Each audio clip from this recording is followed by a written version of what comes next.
आणि त्यांचा म्हणजे मी कुठेही निगेटिव्ह बोलत नाही. जी. आणि पंकजा एवढी ज्युनियर आहे, पण मोठ्या बापाची मुलगी आहे. हो हो बरोबर. दोघांशीही माझे घरचे संबंध होते. हो हो हो. पंकजाचं म्हणजे वडिलांशी मुंडे साहेबांना राजकारण येण्याच्या अगोदरपासून येस येस. संबंध चांगले होते. उगीच काही माझ्याशी काही त्यांचे हे करायचं काही गरज नव्हती.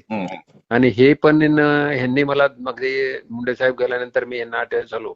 म्हणजे मुंडे साहेबांनी 1 मिनिट तुमचा जास्त घेतो, मला 2012 मध्ये दिल्लीला बोलून घेतलं. ते म्हणले बाबा तुला 14ला आता लढायचं औरंगाबाद. मी म्हणलं एकदा 9ला लढलो, येणार नाही, मला तुम्ही द्यायचं तर फुलंब्री द्या. मग रावसाहेबांना बोलवलं, डॉक्टर कराडांना फुलंब्री आपल्याला द्यायची म्हणून सांगितलं. मी कामाला लागलो आणि रावसाहेबांना मी बरोबर काम करत होतो. म्हणजे देवेंद्रच्या टीम मध्ये मी मंत्री होतो आणि रावसाहेबांच्या नंतर रावसाहेबांना त्यात उपाध्यक्ष झालो, नंतर चंद्रकांताच्या टीम मध्ये उपाध्यक्ष झालो. म्हणजे मी अटॅच होतो यांना. बरोबर. चांगलं होतं. पण एकदम मला खासदारही केलं, मंत्री केलं आणि मंत्री केल्यानंतर परत फायनान्स दिला. Yes yes yes. नॅचरली माझी इन्व्हॉल्वमेंट इकडे तिकडे माझी जास्त होऊ लागली. आणि त्याच्यामध्ये मी सिन्सिअरली बसत होतो. लोकसभा असेल, प्रश्नोत्तर असतील, प्रत्येक ठिकाणी. तो थोडा काय झालं मलाही कळालं नाही. ते आपल्या विरोधात आहेत, टोटल विरोधात आहेत. रावसाहेब विरोधात आणि पंकजा विरोधात आहेत. आणि मला थोडी आमची जी किरकिर झाली रावसाहेबांची माझी दानवे साहेबांच्या समोरच झाली. दानवे साहेब नाही, आपल्या बावनकुळे साहेबांची. मी तुम्हाला बोललोय वाटतं. ती किरकिर झाल्यामुळे त्यांना म्हणजे बुगीच माझ्या मनात असं वाटतंय की बावनकुळे साहेबांना माझ्याबद्दल निगेटिव्ह इम्प्रेशन झालेलं आहे.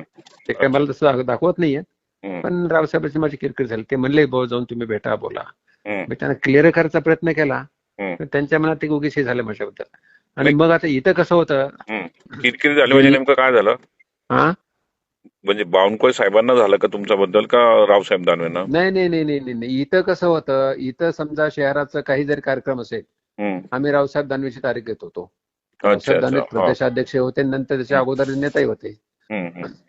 पण नंतर मी मंत्री झालो आणि अतुल सावे मंत्री झाला.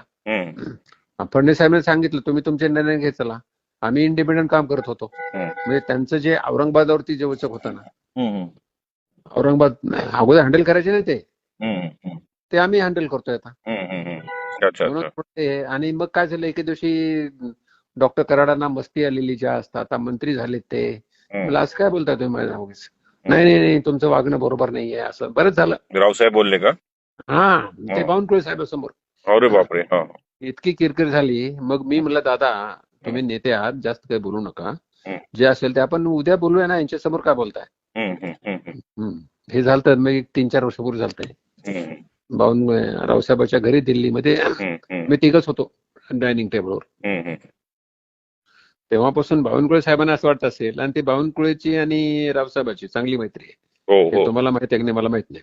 माहिती चांगली मैत्री. चांगली मैत्री आहे. म्हणजे इव्हन आपण जिल्हाध्यक्ष गेल्यानंतर सुद्धा बावनकुळे जेवायला गेले, तिथे त्यांनी सांगितलं की हे ते आम्ही जे केलेलं पोरग त्याला अध्यक्ष करायचं नाही, तुम्ही एकनाथ जाधवला करा.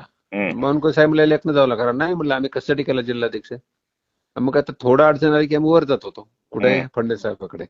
तिकडून आम्हाला बरोबर रिझल्ट मिळायचा. फडणवीस साहेबांना रावसाहेब दानवे काय चांगले माहित आहेत, बावनकुळे साहेब तर ते तिकडचेच आहेत, त्यांचे आहेत दोस्ती काय असेल ते. म्हणून एक आम्ही लाईन आमची रावसाहेब पाटील आहे, तुम्हाला सांगतो. यांची अपेक्षा, आता मी तुम्हाला बोलतो, यांची अपेक्षा होती की ते सीएम झाले फडणवीस साहेब, आणि हे त्याच वेळेस अध्यक्ष झाले. मराठा समाजाचा नेता कोणी नव्हता. त्यांची अपेक्षा वाढत गेली, आपणही सीएम झाला पाहिजे म्हणून. हे सगळे मराठे केले त्यांनी. ते तुम्हाला माहित आहे का नाही मला माहित नाही. आहे ना. मला माहिती हा विषय. Hello hello hello. हा डॉक्टर साहेब बोला. तर हे थोडं ह्याच्यामध्ये म्हणून आम्हाला मग फडणवीस साहेब आम्हाला चांगला ऐकतात तुमचा असेल, सावे असेल, पण इकडून थोडं आम्ही दूर होत गेलो असं आहे. तर तो विषय नाही आहे. ठीक. बरं ऐका ना, परवा मी होतो, भूपेंद्रजींनी मला जेवायला बोलवलं होतं. मग त्यानंतर आम्ही बसलो गप्पा मारत. मग नंतर भटक्या विमुक्त जाती, एसबीसीचा असा विषय निघाला. मग कोण कोण नेते आहेत राज्यात. त्यांनी स्वतःहून बंजारी समाजाचा वो पंकजा है बोले. मतलब नहीं, डॉक्टर कराड़ साहब भी है मनख्या, उनका भी बहुत अच्छा है समाज के अंदर उनके, असं मी बोललो आणखी. मी तुमचा आवर्जून नावाचा उल्लेख केला. जिथे मला जिथे पुश करताय तिथे मी आपोआप करतोच. करा करा करा. Yes sir. करा. पुढे जाऊन तुम्हाला मी सांगतो, एक तर देवेंद्रजी, जर समजा सरकार आलं तर देवेंद्रजी सीएम होतील आणि मग भूपेंद्र यादव राष्ट्रीय अध्यक्ष होतील. आणि जर समजा सरकार दुर्दैवानं आलंच नाही तर देवेंद्रजी अध्यक्ष आहेत राष्ट्रीय अध्यक्ष. हे तुम्ही समजून घ्या. बरोबर. म्हणून हे दोन नेते योगायोगानं आपल्या जवळ आहेत आणि आपणाला ही दोन्हीची तुम्ही तुमची लायझनिंग ठेवा. मी तुम्हाला फडणवीस साहेबांकडे 100% मदत करू शकतो. म्हणजे मला आग्रहाने ते विचारतात, बोलतात आणि करतात. पण ते माझं त्यांनी यावेळेस केलं नाही ना. मला थोडं नाही ना. आता ऐका, मी त्यांना बोललोय होतो, मेसेज टाकला, तुम्हाला मेसेज दाखवला. पाहिला. तुमचंच नाव पहिलं टाकलं होतं. काय ते त्यांच्या अडचणी असतील करून माहिती काय ते. येस असू शकतात अडचणी, आपण समजू शकतो. नाही, दुसरं तुम्हाला एक आहे की तुम्ही संघटनेचं काम करताय आणि लढायला जागा नाही तिथे. नंदुरबार अडचण ती ना, सगळ्यात मोठी अडचण माझी ती आहे ना. नाही तर मी मागितलं पण नसतं. तुम्ही काही असं आम्हाला इथं द्या असं म्हणणारे नाही. नाही तर कधी ते मी विधानसभा निवडून कधीच आमदार झालो असतो. तोच प्रॉब्लेम आहे ना. हो ना, ते अडचण नाही. ते करू, ते चांगलं मी आणून देतो त्यांच्या लक्षात. यस. मी माझी जबाबदारी आहे तुम्हाला, म्हणजे जबाबदारी म्हणजे खारीचा वाटा माझ्या. नक्की डॉक्टर, मला विश्वास आहे. म्हणून मी भूपेंद्रजींना सांगितलं ना. भूपेंद्र पंकज म्हटलं नाही, डॉक्टर कराड साहब भी है. लगेच बोललो मी. हॅलो. हा, तर ते यादवना जरा बोलत राहा माझ्याबद्दल. हो. येस. हो डॉक्टर साहेब, चालेल.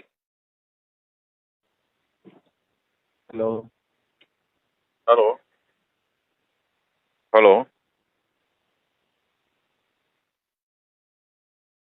हा डॉक्टर साहेब. ओबीसी बद्दल चांगलं काम आहे आपल्या शहरामध्ये, तुम्हाला सहकार्य करतो. नक्की. यस. जी. ठीक आहे. हो जी.